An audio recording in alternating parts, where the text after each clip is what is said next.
રાજ્યમાં ઠંડીને લઈને રાહતના સમાચાર સામે આવ્યા છે। હવામાન વિભાગ દ્વારા આગાહી કરવામાં આવી છે। આગામી 5 દિવસ તાપમાન યથાવત રહેશે। અમદાવાદમાં 15 ડિગ્રી લઘુત્તમ તાપમાન નોંધાયું છે, તો આ તરફ ગાંધીનગરમાં લઘુત્તમ તાપમાન 13 ડિગ્રી નોંધાયું છે। રાજ્યમાં નલિયા સૌથી ઠંડુગાર શહેર બન્યું છે, ત્યારે નલિયામાં 8.6 ડિગ્રી લઘુત્તમ તાપમાન નોંધાયું છે। તો આગામી 5 દિવસ તાપમાન હજુ પણ યથાવત રહેશે। અમદાવાદ શહેરમાં 15 ડિગ્રી તાપમાન નોંધાયું છે, તો બીજી તરફ ગાંધીનગરમાં 13 ડિગ્રી તાપમાન નોંધાયું છે।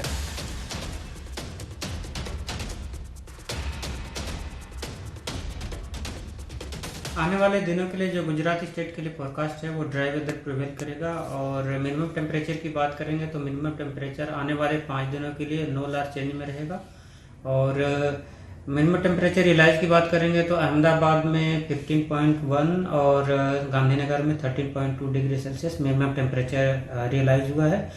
और फोरकास्ट की बात करेंगे तो अहमदाबाद और गांधीनगर के लिए 15 डिग्री सेल्सियस अहमदाबाद के लिए और 13 डिग्री सेल्सियस गांधीनगर के लिए मिनिमम टेम्परेचर का फोरकास्ट है। और ओवरऑल पूरे गुजरात स्टेट में सबसे लोवेस्ट मिनिमम टेम्परेचर की बात करेंगे तो नलिया में रिकॉर्ड हुआ है और वो है 8.6 डिग्री सेल्सियस।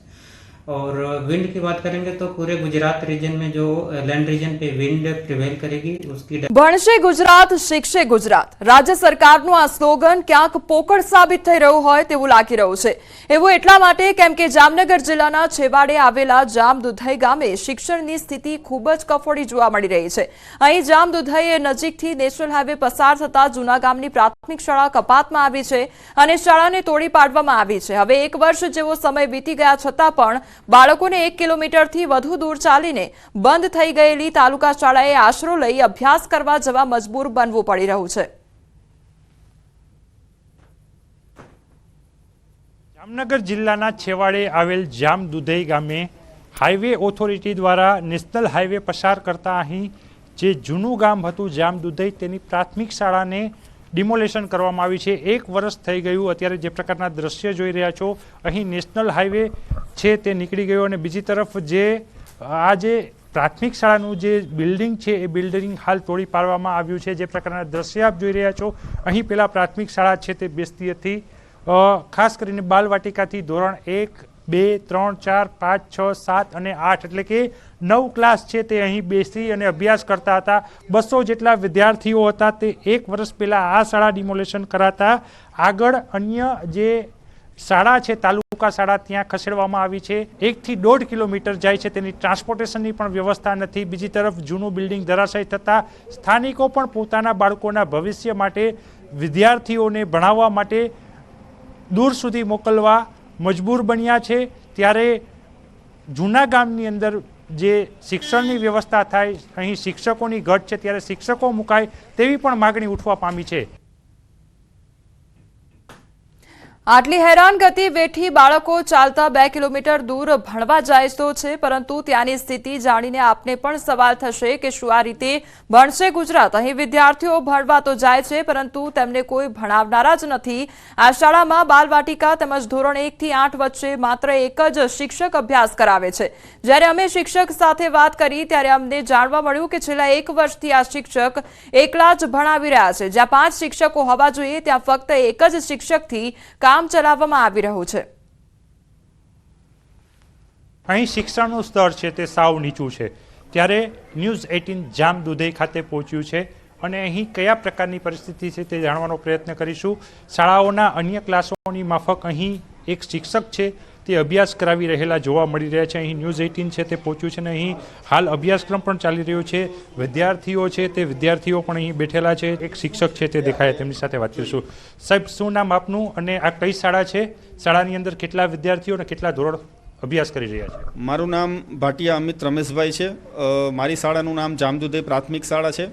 આ શાળામાં બાલવાટિકાથી 1 થી 8 ધોરણ સુધીના બાળકો છે અને કુલ 90 જેટલા બાળકો છે એ અભ્યાસ કરી રહ્યા છે। સાહેબ, 90 જેટલા બાળકો અહીં અભ્યાસ કરી રહ્યા છે। અન્ય જે ક્લાસરૂમ છે એમાં શિક્ષકો પણ નથી, માત્ર આખી શાળામાં તમને એક અમને જોવા મળ્યા। કેટલું મેકમ છે અને શા માટે શિક્ષકો નથી? કેટલા સમયથી આ પ્રકારની પરિસ્થિતિ છે? શાળામાં કુલ મંજૂર મેકમ 5નું છે। 3 શિક્ષક 6 થી 8માં અને 2 શિક્ષક બાલવાટિકાથી લઈ અને 5 ધોરણ માટે છે। અને છેલ્લા 1 વર્ષથી 29 ફેબ્રુઆરી 2024થી શાળામાં હું એક જ શિક્ષક કામ કરી રહ્યો છું. સાથે અમારી શાળા છે પે સેન્ટર શાળા છે, તો વહીવટી કામગીરી પણ બધી મારે જ કરવાની હોય છે. અહીં બાલવાટિકાથી 1 થી ધોરણ 8 અભ્યાસ કરી રહ્યું છે. જામદુધઈની પ્રાથમિક શાળાની આ પરિસ્થિતિમાં હાલ વિદ્યાર્થીઓ અભ્યાસ કરી રહ્યા છે. પ્રાથમિક શિક્ષણ એટલે કે પાયાનું શિક્ષણ મેળવવા માટે માત્ર એક શિક્ષક, અને એ પણ 9 ક્લાસ વચ્ચે 90 બાળકોને એક શિક્ષક કેવી રીતના ન્યાય આપી શકે, આ પણ એક મોટો પ્રશ્ન છે. ત્યારે શિક્ષણ તંત્ર છે તે શું કરી રહ્યું છે, શિક્ષણમાં કેવી રીતના વિદ્યાર્થીઓ અભ્યાસ કરી અને આગળ વધશે, એના ઉપર અનેક પ્રશ્નાર્થો ઉઠી રહ્યા છે. જે વિદ્યાર્થીઓ શાળામાં ભણવા જતા હોય છે, હવે તે પોતે જ શિક્ષક બની બાળકોને ભણાવે છે. વિદ્યાર્થીઓનું કહેવું છે કે તેમને ભણાવવા ફક્ત એક જ શિક્ષક છે, અને એ પણ એક સાથે 90 વિદ્યાર્થીઓને કેવી રીતે ભણાવે, તેથી તેઓ પોતે જ અન્ય વિદ્યાર્થીઓને ભણાવે છે. ધોરણ 5 તેમજ ધોરણ 8માં ભણતા વિદ્યાર્થીઓ શાળામાં ભણાવી રહ્યા છે. અમે આ બાળકો સાથે વાત કરી ત્યાંની સ્થિતિનો તાગ મેળવ્યો હતો. અહીંયા શિક્ષક નથી, એક જ શિક્ષક છે, એટલા માટે અમે ભણાવીએ છીએ. તમે કયા ધોરણમાં અભ્યાસ કરો છો? હું ધોરણ 8માં અભ્યાસ કરું છું. 5મું અને 4થું. 5મું અને 4થું. અને તમે કયા ધોરણમાં અભ્યાસ કરો? 5મું. 5મા ધોરણમાં અભ્યાસ કરાવતી દીકરી 4થા 5માને અભ્યાસ કરાવી રહી છે. અન્ય પણ જે વ્યક્તિ છે, શું નામ છે તમારું? કિશન. કિશન, કયા ધોરણમાં ભણો છો? 5મું. અને અત્યારે શું અહીંયા કરો છો તમે? બાળકોને ભણાવીએ. બાળકોને ભણાવો છો, અભ્યાસ કરાવો છો. 5મા ધોરણમાં છો અને તમે 5મા ધોરણના જ બાળકોને અભ્યાસ કરાવો. શા માટે? કારણ કે તમારે અહીંયા શિક્ષક નથી કોઈ? એક જ છે. એક જ શિક્ષક છે. હા.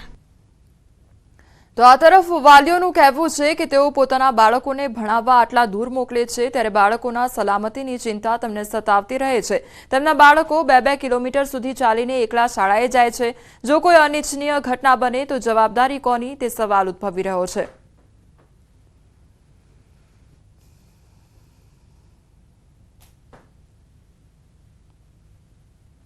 જામનગર જિલ્લાના છેવાડે આવેલ જામદુધઈ ગામે ન્યૂઝ 18 પહોંચ્યું છે અને વિદ્યાર્થીઓની વેદના સાંભળ્યા બાદ વાલીઓ પણ ઉપસ્થિત છે. તેમની સાથે જ સીધી વાત કરીશું, કારણ કે શિક્ષણને લઈને તમામ જે પ્રશ્નો છે એ પ્રશ્નો ઉઠાવવા જરૂરી બને છે, કારણ કે ભારતનું ભાવિ અહીંથી જ શાળામાં અભ્યાસ કરી અને બનતું હોય છે. ત્યારે જે વિદ્યાર્થીઓ છે એ વિદ્યાર્થીઓના અભ્યાસ કરાવવા અહીં મોકલતા વાલીઓ છે, એમની સાથે જ વાત કરીશું. શું કહેશો, જામદુધઈની અંદર પ્રાથમિક શાળાની કેવી પરિસ્થિતિ છે? જો અત્યારે તો અહીંયાથી છોકરાઓને હાલીને આવવું પડે છે, અને છોકરાની કોઈ સલામતી નથી, અને જે છોકરા ભણે છે એને અહીંયા શિક્ષકોની અભાવ છે. એક જ શિક્ષક છે, અને આ એક જ અને આ રિજેક્ટ થયેલું મકાન આ છે. રિજેક્ટ થયેલા મકાનમાં અભ્યાસ કરવો પડી રહ્યો છે. એક શિક્ષક છે. શું કહેશો, કોઈ આવ્યું અભ્યાસ માટે? તમે આ કોઈને રજૂઆત કરી છે કે શું? રજૂઆત બધાને સાહેબ કરેલી છે, બરોબર. મામલતદાર સાહેબ આવ્યા હતા, આપણે શિક્ષણ અધિકારી આવ્યા હતા, એમને કીધેલું, પછી કોઈ ટૂંક સમયમાં કાંઈ નિવારણ લીધું નથી કે આ નિવારણ લઈશું, પણ એનું કોઈ નિવારણ હજી આવ્યું નથી. આ શિક્ષણ વગરની કોઈ સ્કૂલ ચાલે જ નહીં પહેલાં તો, બરાબર. અને એમાં જે શિક્ષણ ખાતાવાળાએ એને પૂરતું ધ્યાન આપવું જોઈએ, એની બદલીમાં કોઈ ધ્યાન આપતું નથી. અને ગામની અંદર અમારે મેન તકલીફ પંચાયત બોડી આમાં ક્યાંય ધ્યાન આપતી નથી, નકર આ બધું અમારો પ્રશ્ન વહેલા ઉકેલાઈ જાત.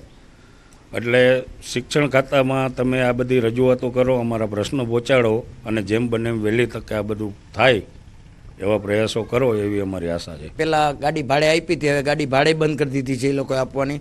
જો બૈરાઓ અને ખેડૂત છે બધાય, ખેડૂત તો ખેતીનું કામ કરે કે છોકરાને લેવાનું મૂકવા આવે એમ, તો એ પ્રોબ્લેમ થાય છે એમ. અને આટલી રોંગ સાઈડમાં છોકરાઓને રિટર્ન વર્તા રોંગ સાઈડમાં હાલવું પડે છે સર્વિસ રોડમાં, એની કોઈ જવાબદારી નથી કોઈની એમ. શાળા છે અત્યારે ઉછીના બિલ્ડિંગમાં, જૂની જે બંધ થયેલી શાળા છે ત્યાં બેસીને અભ્યાસ કરે છે, અને ત્યાં પણ માત્ર 1 થી 8 ધોરણ અને બાલવાટિકા વચ્ચે 9 ક્લાસ વચ્ચે એક શિક્ષકથી આ 9 ક્લાસ કેવી રીતના સચવાશે, કેવી રીતના શિક્ષણ મેળવશે, તેને લઈને અનેક પ્રશ્નો ઉદ્ભવી રહ્યા છે. ત્યારે ન્યૂઝ 18 પર પ્રશ્ન પૂછી રહ્યું છે કે આ બાળકોનું ભવિષ્યનું શું?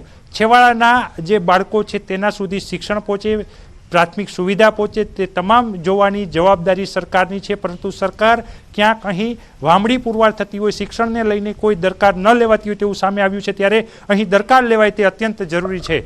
કિંજલ કારસરિયા, ન્યૂઝ 18 ગુજરાતી, જામદુધઈ, જામનગર. જો કે આ મામલે જિલ્લા શિક્ષણ અધિકારીએ જણાવ્યું છે કે શાળા માટે નવી જમીન મળી ગઈ છે અને વિદ્યાર્થીઓ માટે ત્યાં રૂમ પણ તૈયાર કરવામાં આવશે. સાથે જ શાળામાં નવા શિક્ષકોની પણ ભરતી કરવામાં આવશે. હાલ જે નવી જમીન જે છે એ પણ આઈડેન્ટિફાઈ થઈ ગઈ છે અને ત્યાં પણ નવા રૂમ 7 રૂમ બાંધવાની આપણને મંજૂરી પણ મળનાર છે. એનું ટેન્ડરિંગ ને બધું ગાંધીનગર કક્ષાએ થઈ ગયેલ છે, એટલે એ પ્રોસેસ પણ ટૂંક સમયમાં શરૂ થનાર છે. બનાસકાંઠા જિલ્લામાં ડ્રો મામલે વધુ એક સામે ફરિયાદ નોંધવામાં આવી છે. લાખણીના ધાણા ગામે લાઇબ્રેરીના નામે ડ્રોનું આયોજન કરવામાં આવ્યું હતું. જો કે આ આયોજન થાય તે પહેલા જ પોલીસ સ્થળ પર પહોંચી જતા નાસભાગ મચી ગઈ હતી. પોલીસે ડ્રો મામલે 6 આયોજકો સામે નામજોગ ગુનો પણ દાખલ કર્યો છે.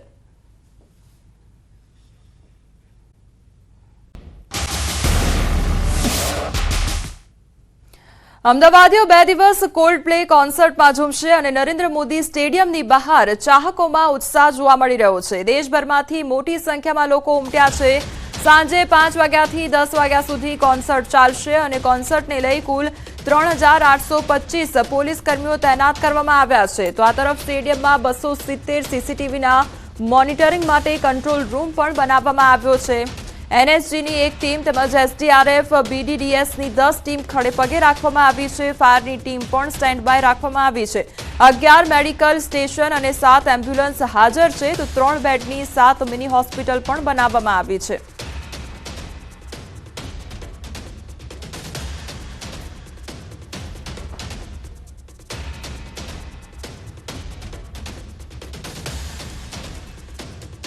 તો અમદાવાદ શહેરમાં My Universe and Yellow favorite songs. It was all yellow. We are very bad at singing. What's your name? कहाँ से आए आप? मेरा नाम नितिन है. हम अलग अलग जगह से आए हैं. बैंगलोर से आए, दिल्ली, पुणे, हर जगह से. पुणे. मुंबई में भी हुआ था, वहाँ पे टिकट नहीं नहीं टिकट नहीं मिले. 4 लाख क्यू था, बट यहाँ पे थैंकफुली मिल गया. सो या fingers cross, we are all in for Coldplay and he is the singer of our band. Let's go. Huh? One song for Chris Martin. Look at the stars, look how they shine for you, and everything you do, and it was all yellow. I came along, I wrote a song for you, and everything you do, and it was called yellow. Coldplay concert માટે કેટલો craze છે? તમને શું છે કે જે તમને attract કરીને અહીં લાવે? The vibes, the singer, and songs. It's Songs. really awesome. Yeah. સોંગ્સમાં કયું favourite? Fix You. Can you sing something for News 18? Yeah, we can sing together. She's a singer. No. She's a singer. Sing not together. No. I like the scientist. Okay, sing. Come up to meet you, tell you I'm sorry. You know how lovely you are. I had to find you I need you, tell you I set you apart. एक line गाऊंगी. In a sky full of stars, I think I saw you. That's it. Thank you. कौन सा गाना है जो आपको ज़्यादा पसंद? I think a lot of songs of theirs are really good. My sister really likes Fix You, so I'm hoping they play it. And Paradise is really good. I'm waiting for that song as well. Seriously हम नवंबर से plan कर रहे हैं. The day we book the tickets, hotels, everything सब उसी दिन कर लिया था. बहुत ज़्यादा क्रेज है. और ये पहला कॉन्सर्ट है कोल्डप्ले का, तो आई एम सो एक्साइटेड. कौन से गाने पे ज़्यादा मज़ा आता है आपको, खास तौर पे पूरे बैंड में?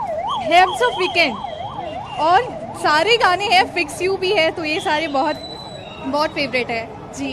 गाना सुना देंगे, मतलब जिस तरीके से आप एंजॉय करने आए. अब तो मतलब अंदर जाने के बाद ही ज़्यादा इंजॉयमेंट होगा. अभी यहाँ क्राउड में वो फील नहीं आ रहा है अभी तो. You know about Chris Martin and its songs are very popular. Can you sing one for News 18? I'm not a very good singer. I'm not a very good singer. but I think my favorite song of Coldplay would be Fix You, because it has that emotions, you know. So yeah, that's it. સુરતના કતારગામની મણિનગર સોસાયટીમાં parking મામલે બબાલ થઈ હતી, જેને લઈને બે શખ્સો દ્વારા જાહેરમાં ધમકી આપવામાં આવી. બે શખ્સો સોસાયટીમાં આવીને પોલીસની હાજરીમાં જ રહીશોને ધાક ધમકી આપી રહ્યા છે. આ બે માથાભારે શખ્સો સોસાયટીના રહીશોને દબાણ કરી રહ્યા હોય તેવું દેખાઈ રહ્યું છે. વળી નવાઈની વાત તો એ થાય છે ત્યારે પોલીસ પણ ત્યાં હાજર જોવા મળી રહી છે અને આ બંને શખ્સોની હેકડી એવી ને એવી જ જોવા મળી રહી છે. તેમને જાણે પોલીસનો ડર ન હોય તેમ પોલીસની સામે પણ રહીશોને દાદાગીરી બતાવી રહ્યા છે. બબાલ કરનારા માથાભારે શખ્સો પર ફક્ત સામાન્ય કાર્યવાહી કરી મામલાને ઠંડો પાડવા પ્રયાસ કરવામાં આવતો હોય તેવું દેખાઈ રહ્યું છે. જોકે પોલીસની હાજરીમાં બબાલ કરનાર આ શખ્સોની હજુ પણ અટક કરવામાં આવી નથી.